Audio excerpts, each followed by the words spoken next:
माझं parcel. But मी तर नाही सांगू शकतो. I am really sorry guys. त्यानंतर पार्सल वगैरे. तर नमस्कार भावानो, माझं नाव आहे रोहित आणि मी बनवतो मिनी ब्लॉग्स. रोजच्यासारखी मी माझी रिक्षेची सुरुवात करून निघालो आहे कोकणनगर व्यायामशाळेचे ते. थोड्याच वेळाने येतो मी माझ्या लोकेशनवर. इथं आलो शेअर लाईनीच्या याच्यामध्ये रिक्षा लावतो, पॅसेंजरला बसवतो रिक्षामध्ये, त्यांना ड्रॉप करतो ईश्वरनगरला ड्रॉप केल्यावर दुपारपर्यंत इथे शेअर भाडे मारतो. दुपारच्या नंतर एक भाडं लागतं मला नॅपच्यून लिव्हिंगची इथे, आणि तिथं पॅसेंजरला ड्रॉप केल्यावर दुपारी एक शेवटचं भाडं मारतो डिमांडचं. तिथं पॅसेंजरला ड्रॉप केल्याच्यानंतर मी येतो दुपारी घरी आल्याच्यानंतर माझ्या लक्षात येतं की मी काही टायमा पहिले एक ऑर्डर ऑनलाईन पार्सल मागवलं होतं, तर ते आता आलेलं आहे, रिसीव करायला चाललेलं आहे.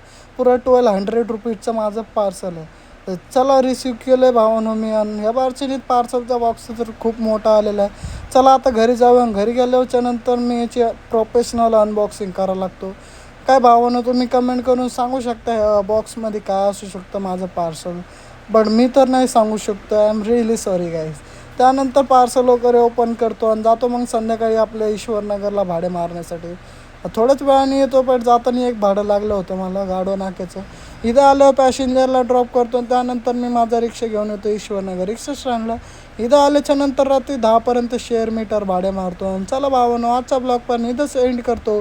Thank you so much. Bye bye guys. Love you ऑल्स.